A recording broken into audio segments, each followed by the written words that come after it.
It is time for Main Street Magazine on Robin Hood Radio, time where we get together with Thorunn Kristjansdottir. And for some strange reason, yesterday, I decided to call and see if we could do it yesterday. And then I realized, of course, that yesterday was Monday, today is Tuesday, and today is when I normally get together with Thorunn. So it's nice to speak to you today, Thorunn. Yes, it is. I was saying to myself yesterday, where is she? Where is she? Well, she was doing what she should be doing. So I just have to obviously drink a little more coffee in the morning. But Yeah, anyways, well, sometimes we get our days mixed up. It's all right. all right. Well, we're not getting the days mixed up today. It's Tuesday, and Main Street Magazine, of course, is available for free pickup throughout our tri-state area, and also a companion website at mainstreetmag.com. The holidays are here again. Subtitle, A Brief History and Survival Guide.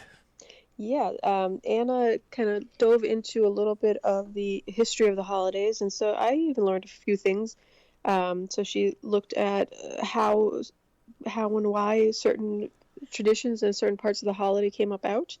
And initially, this article started for her out as a kind of holiday reflection, and from there morphed into a guide. And then we talked about it, and she kind of added in some history to tie it all together. So it took a couple iterations, but I think it came out wonderfully, and she's gotten quite a few comments about it already. You know, I have to say this. I used to hate Christmas shopping in the malls. I used to absolutely hate it.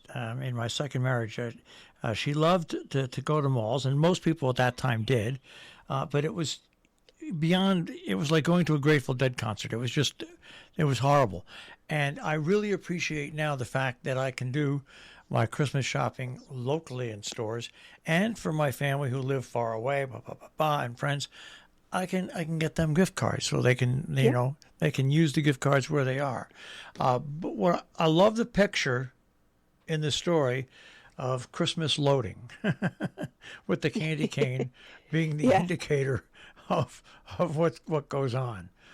But I just, I really have come to appreciate what all the local merchants do around here during the holiday season and the other 11 months of the year as well, providing us with what they provide us. And it just makes my life a lot easier. And I think most people have to really appreciate what the merchants do. That's all. So. And oftentimes they also have some unique items that you can't get in a lot of the big box stores. Yeah, absolutely. Absolutely. All right, continuing on. Better than a bottle, a wine vacation. Yeah, so Dominique is our in-house vintner, and she knows she used to own a vineyard and a winery, and knows a thing or two about it. So she proposed for this issue, for the holiday issue, to write about a wine vacation. So instead of a traditional gift, why not give the gift of a vacation? And I loved the concept, and she had me so enthralled with this article. I want to take a couple of these vacations, but of course, there are so many places you can go, and this barely even touches the tip of the iceberg with it. But she chose a number of places that are fascinating. Of course, she chose Napa, but did you know, for example, Missouri is a heartland of American wine? I had no idea. But hearing or reading rather about it and why and how, it's fascinating, and I think it's very interesting to see that. And I, for one, want to try the wines from there now.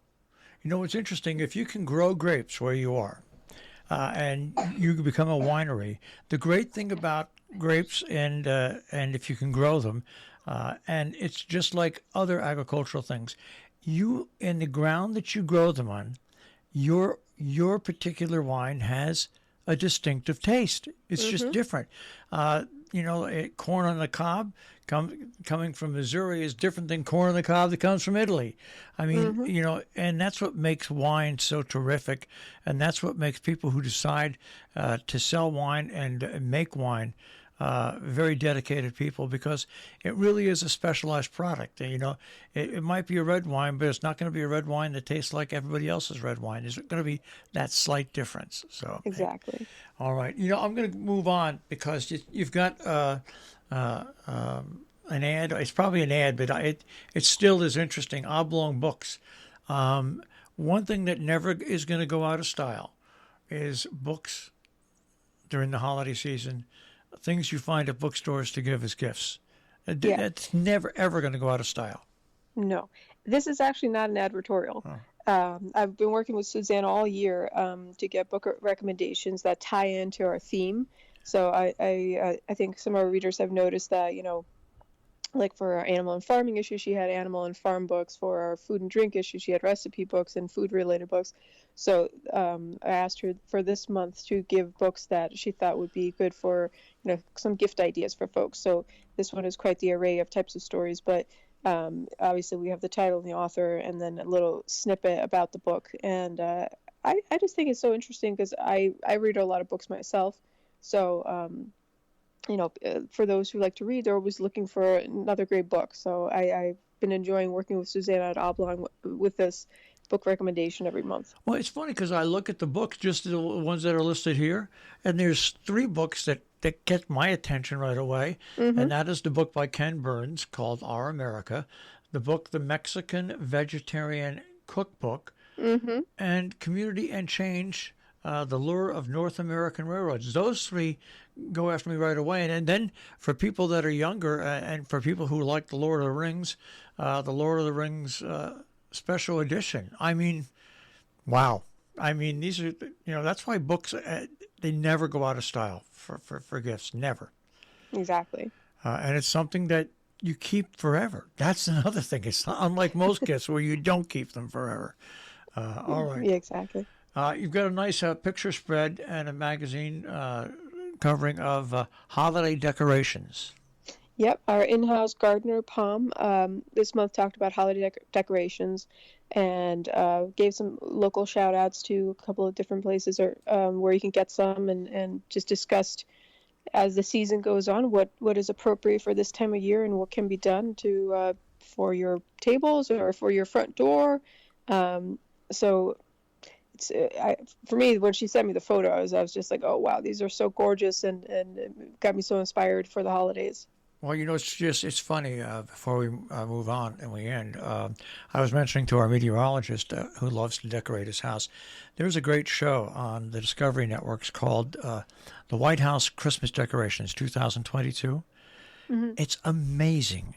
They have hundreds and hundreds of volunteers, and they decorate every room that the public can go in at the White House.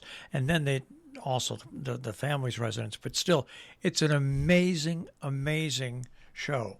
And I urge people who like to decorate to watch it because it has so many different creative ideas. It's really amazing. So, but you can see your own decorations right here at Main Street Magazine. I promise I won't call you next Monday. I'll speak to you on Tuesday, okay? That sounds good. All right, Thorunn, thanks. Bye. Bye-bye. Thorunn Kristjansdottir and Main Street Magazine here on Robin Hood Radio. You'll find them at mainstreetmag.com and also free pickup throughout the tri-state region.